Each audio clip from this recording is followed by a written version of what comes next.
El tema que vamos a ver a continuación es edema agudo pulmonar. Me gusta siempre iniciar esta sesión con la frase que ven reflejada en la diapositiva. Dice: cuando yo era un estudiante de medicina, hace no mucho tiempo, yo pensaba que los pulmones eran órganos secos. Sin embargo, con el tiempo aprendí que estaba completamente equivocado. Como prácticamente todo lo que aprendí esos días, estaba equivocado. Y así es la medicina. Conforme uno va aprendiendo las cosas, se da cuenta que no hay verdades absolutas, sino que hay teorías, hay hipótesis, y la mayoría de las veces no tenemos la confirmación de lo que creemos saber. Vemos entonces que edema agudo pulmonar, por definición, va a ser la acumulación anormal de líquido en los espacios extravasculares. O sea, quiere decir que estoy hablando de espacio intersticial pulmonar y espacio alveolo-capilar. Es una complicación más que una patología en sí. Por lo regular, el edema agudo pulmonar se puede dividir en tipo cardiogénico y no cardiogénico. Entonces podemos decir que es complicación de una enfermedad de corazón o complicación de una enfermedad del mismo pulmón. Sin embargo, como puede poner en peligro la vida, necesitamos revisarla a continuación. En esta imagen vamos a ver lo que es el alveolo capilar a manera de recordatorio. Tenemos entonces que en mi alveolo o en mi estructura alveolo-capilar tengo yo los monocitos o macrófagos alveolares encargados de la respuesta inmune. Aquí lo vemos. Recordemos también que tenemos una membrana respiratoria. Esa membrana respiratoria me va a permitir la difusión de los gases, pero se encuentran alojados tanto los neumocitos tipo 1 y los tipo 2. Y recuerden que esta membrana me va a permitir la difusión. Por lo tanto, me está limitando o dándome accesibilidad a lo que son la difusión tanto de oxígeno como de CO2 para que llegue a lo que son los glóbulos rojos. Me dice mi endotelio, que prácticamente sería es altamente permeable al agua y a muchos solutos, incluyendo pequeñas moléculas y iones, cuando estamos hablando de vasculatura. Sin embargo, cuando ya hablamos de epitelio alveolar, que es todo lo que vemos aquí, el movimiento tiene que estar un poco más restringido. Este epitelio es menos permeable, incluso a iones pequeños. Sí permite algunos iones, pero no todos. Además de que activamente tiene una bomba sodio-potasio que me está permitiendo el equilibrio y que esos iones regresen a mi espacio intersticial. Si nos vamos por orden, tengo mi vasculatura y en la vasculatura que está mi sangre tengo presión hidrostática, presión oncótica dada por las proteínas y por la sangre. Hay un flujo hacia el espacio intersticial que principalmente son iones y agua, pero restringe lo que son células o macromoléculas. Y la tercera parte, que sería mi espacio alveolar, es menos permeable y solo me va a permitir, si acaso, un poco de agua y algunos iones pequeños, pero de manera muy controlada. Tomando en cuenta esto, entonces yo tengo mi alveolo y el alveolo tiene una presión que viene dada por el aire cada vez que estamos haciendo esa respiración profunda y que indirectamente viene por la presión atmosférica. Tiene una tensión superficial dada por mi factor surfactante. Recuerden que el alveolo, cada que yo inspiro se va a inflar y cada que expiro vuelve o disminuye esa capacidad, pero no se colapsa debido a mi factor surfactante que me permite que ese regreso sea pausado.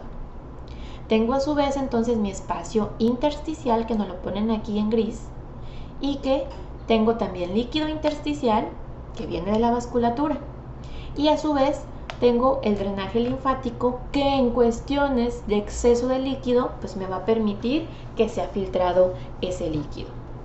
Tengo mis capilares alveolo-pulmonares y que tienen dos presiones muy importantes: la presión hidrostática, que siempre tiende a salir, que está dada por el contenido del líquido, y la presión coloidosmótica, que viene dado por las macromoléculas o más bien por las proteínas, donde tiendo a entrar. Estas dos fuerzas siempre están en equilibrio, por lo tanto aunque haya un poco de filtración al espacio intersticial, que es normal, está completamente regulado, y si hubiera un exceso, pues tengo un sistema linfático que me lo va a drenar.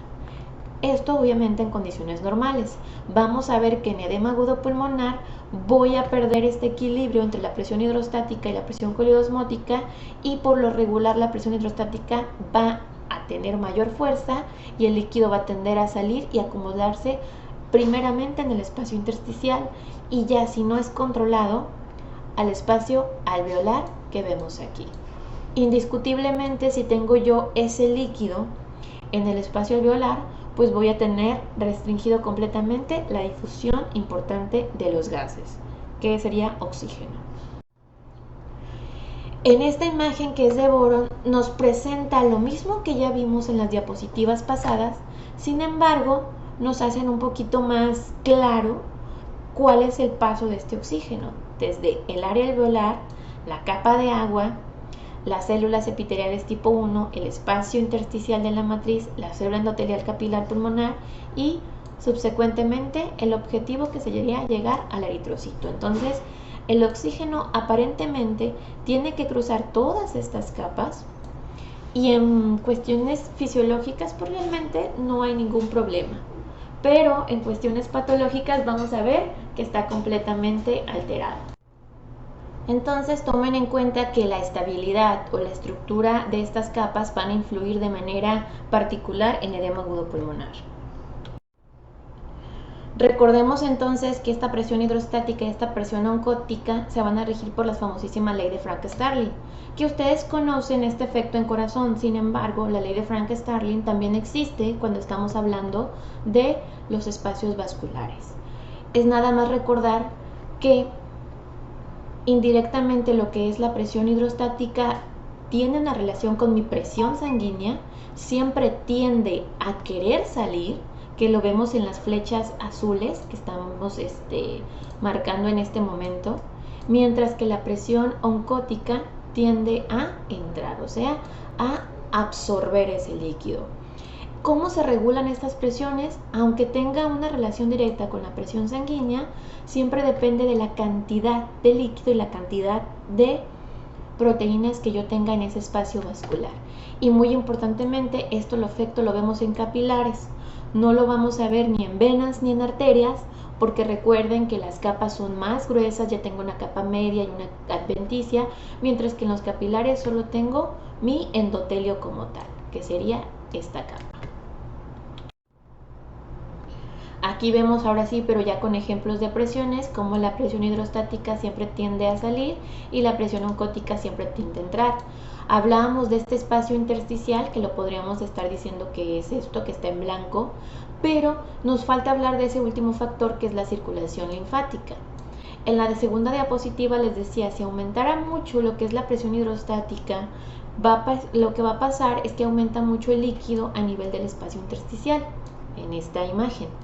Sin embargo, este líquido va a tener una restricción. Tengo también la circulación linfática. En el momento en el que demasiado líquido se encuentra en el espacio intersticial, lo que hace la circulación linfática o los linfáticos es filtrar este exceso de líquido desde los capilares, y es un factor que va a tender mucho a limitarlo. Y por lo tanto es como un filtro que va a estar funcionando si aumenta mucho la presión hidrostática. Pero vamos a ver que en edema agudo pulmonar incluso la circulación linfática puede verse afectada. En esta imagen vemos lo normal, cómo están en equilibrio las presiones hidrostáticas y oncóticas, y los linfáticos, aunque están haciendo su trabajo de filtración, no tienen líquido excesivo que filtrar. Cuando estamos hablando de edema intersticial, que sería la primera etapa de mi edema agudo pulmonar, vemos que empieza a aumentar la salida de líquido por el aumento de la presión hidrostática, que ahora vamos a revisar las causas. Aumenta mucho el líquido en el espacio intersticial, y lo que hace el linfático es aumentar su tasa de filtración para poder reabsorber el exceso de líquido. Pero cuando ya estoy hablando de edema alveolar, vemos que la filtración del líquido tiende a ser muy excesiva, que incluso los linfáticos no se van a dar abasto, están sobrecargados, y al estar sobrecargados el líquido va a buscar otra salida. ¿Cuál sería esta salida? Bueno, irse al espacio alveolar, al espacio donde está mi difusión de gases, y lo va, o de alguna manera va a interrumpir este intercambio gaseoso. Estamos hablando entonces que inicialmente tenemos un edema intersticial, o sea, un aumento de la presión hidrostática que va a permitir la filtración a este espacio perivascular y peribronquial, que lo vemos en la imagen, todo lo que está aquí. Aumenta el líquido en los linfáticos, esa filtración es excesiva, y la función pulmonar en el paciente está ligeramente afectada. En estas condiciones vamos a ver que realmente el paciente muchas veces no me da síntomas. ¿Por qué? Porque están sobrecargados los linfáticos. De alguna manera hay una respuesta que me limita todavía la sintomatología. Pero cuando yo empiezo a hablar, ahora sí, un edema alveolar, que lo voy a traducir en un edema agudo pulmonar, el movimiento de fluido ya es al alveolo, al epitelio alveolocapilar, como resultado de estas fuerzas de tensión y del aumento de la presión hidrostática excesiva. Por lo tanto, ya voy a tener alteraciones en la ventilación que llevan a hipoxemia importante. El edema se presenta en el espacio alveolar y da una expectoración despumosa rosa. ¿Por qué? Porque se pueden llegar a romper los capilares. Los linfáticos están sobrecargados y probablemente el epitelio ya tenga un daño y aumente mucho la permeabilidad. No aumenta la permeabilidad solo por el aumento de presión hidrostática, sino por la respuesta inflamatoria, el daño capilar que se está dando y que me está permitiendo que salga mucho más líquido. ¿Cómo lo vemos en esta imagen? En la otra solo veíamos líquido, pero vean, todo esto en rosa es cómo está sobrecargados completamente de líquido los espacios alveolo capilares. Y estoy hablando entonces de edema alveolar como tal. Pero bueno, ya dijimos que es el aumento de la presión hidrostática, que los linfáticos están sobrecargados y que esto me da una sintomatología. Ok, edema intersticial, incremento del líquido o de la filtración de los linfáticos, lo veo en espacio peribronquial y perivascular y puede verse en radiografía como unas líneas septales. A nivel de función pulmonar, ligeramente afectada. Edema alveolar, puedo presentar disnea u ortopnea en el paciente. El paciente también puede llegar a tener tos con expectoración rosada. No es sangre, es expectoración rosada. En la radiografía hay marcadas radiopacidades, que las vamos a ver más adelante, y puede haber una hipoxemia severa. ¿A qué me refiero con hipoxemia? A una afectación de la ventilación pulmonar bastante severa. O sea, el paciente ya presenta disnea. ¿Pero qué es lo que me lleva al edema agudo pulmonar? Bueno, tengo que entonces analizar todas esas estructuras que están de alguna manera interfiriendo en la filtración de este líquido.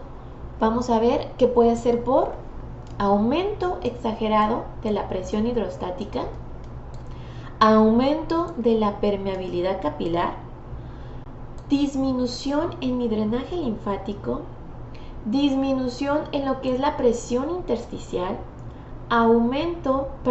disminución de la presión coloidosmótica.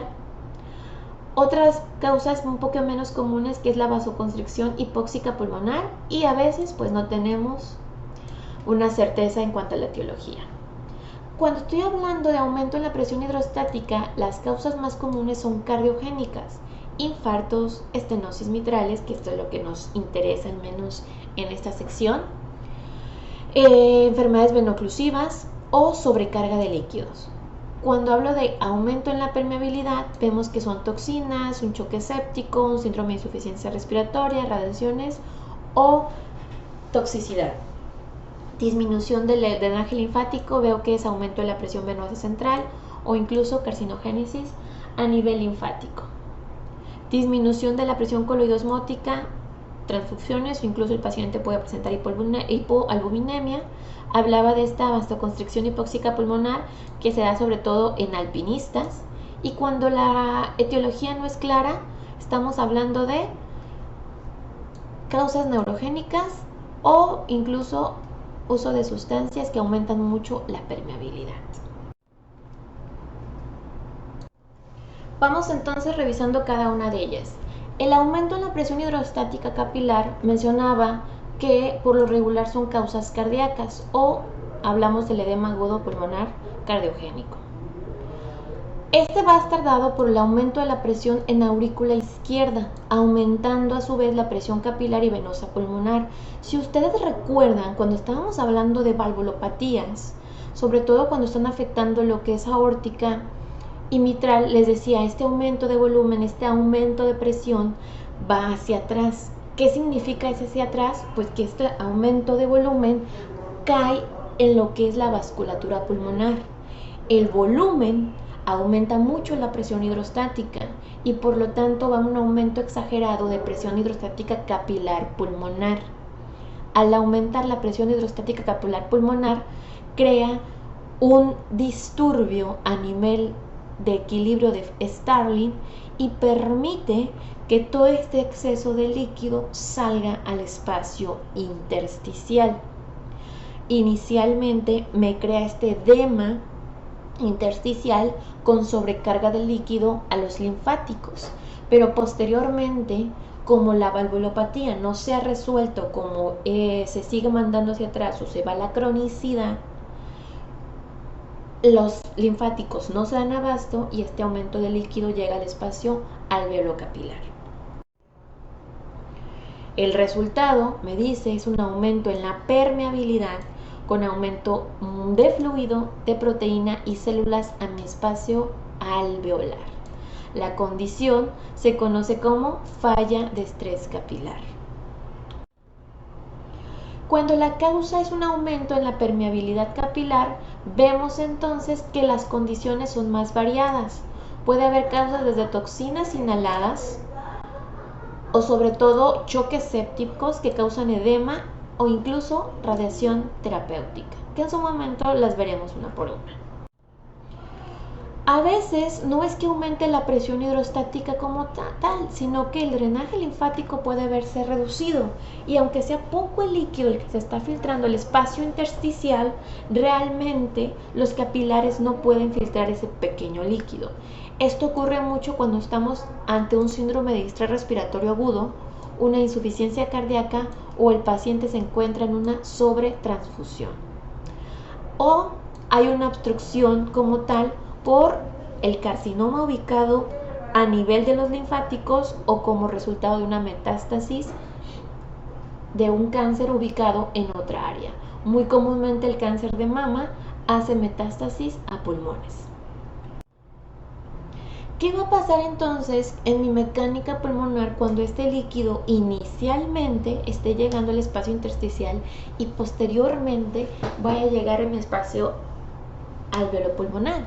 Bueno, al aumentar el líquido se disminuye mucho la distensibilidad del pulmón porque el factor surfactante va a estar diluido de alguna manera. Los pulmones van a requerir presiones de expansión más grandes porque si no van a tender a colapsar. Imaginen que es un globo, mi pulmón. Si no tiene nada, yo solo tengo que soplar ese globo y se expande muy bien. Sin embargo, si a ese globo yo le pongo agua y trato de inflarlo, necesito una presión de expansión mucho más grande. Lo mismo va a pasar con mis pulmones. Necesito hacer una inspiración sobrecargada para tratar de expandir un pulmón que en su espacio alveolocapilar tenga exceso de líquido. Obviamente se va a ver afectado y el paciente va a requerir ventilación mecánica. La resistencia en las vías respiratorias va a aumentar. Va a haber una broncoconstricción debido a que a la estimulación de los receptores irritantes en mis paredes bronquiales. Vamos a revisar un caso clínico para que vean estas causas, sobre todo de tipo cardiogénicos. Me dice, tengo un hombre de 62 años que presenta una historia de disnea progresiva de 3 días con tos no productiva y fiebre baja. Había sido hospitalizado hace 2 años por insuficiencia cardíaca congestiva. Su presión arterial en este momento es de 95-55, vemos que la frecuencia cardíaca es de 110, temperatura 37.9 y la saturación al 86%. Recuerden que la saturación siempre tiene que estar arriba del 96, por lo tanto está muy baja. Cuando la auscultan se le verán estertores y roncus.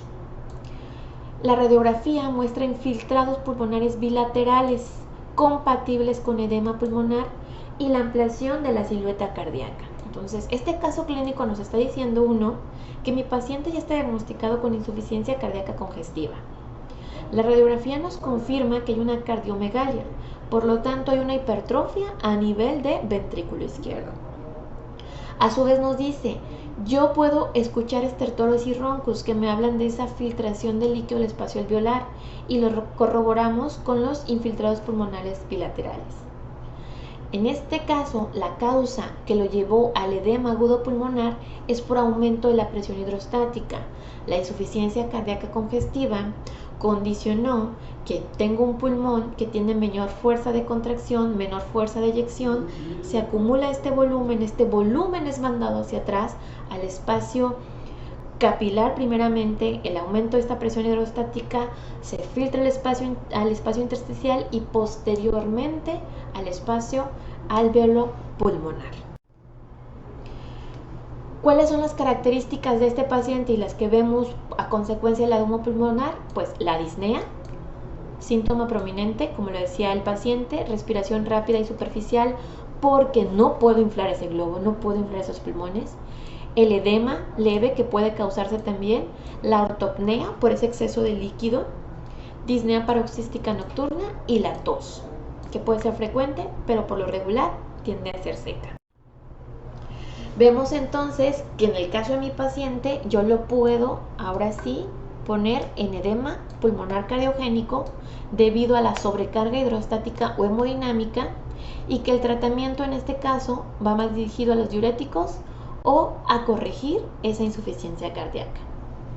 Sin embargo, en este momento no vamos a ver las causas no cardiogénicas porque esas causas están restringidas a causas pulmonares y como no hemos visto el sistema pulmonar no los quiero confundir. Les puse el caso clínico de causa cardiogénica que por lo regular es ese aumento de la presión hidrostática y que se explica muy bien por ese volumen que estamos enviando hacia atrás. Al inicio les decía es más una complicación sobre todo de causas cardiogénicas o causas pulmonares. Ahora todo lo que expliqué lo quiero decir en la imagen. Vemos un pulmón completamente normal, una filtración dada por mi espacio linfático y vámonos al aumento de la presión hidrostática por causas cardiogénicas. Vemos entonces que lo que me interesa en este momento, que son las causas cardiogénicas, lo que hacen es aumentar completamente la presión hidrostática que viene dada por la insuficiencia cardíaca, si nos referimos al paciente que acabamos de revisar. Esto me crea que se filtre más al espacio primeramente intersticial, que lo vemos aquí, y posteriormente este aumenta la filtración al espacio alveolo-capilar, pero que en este espacio está restringido principalmente a volumen y algunos electrolitos. Las causas entonces de edema agudo pulmonar cardiogénico por lo regular son causas cardíacas, valvulopatías, insuficiencias que me mandan ese aumento de volumen, ese aumento de presión hacia atrás. Del otro lado vemos las causas no cardiogénicas, que en este momento no las quiero revisar para no confundirlos, pero que pueden empezar a comparar que desde el líquido y la estructura endotelial son diferentes.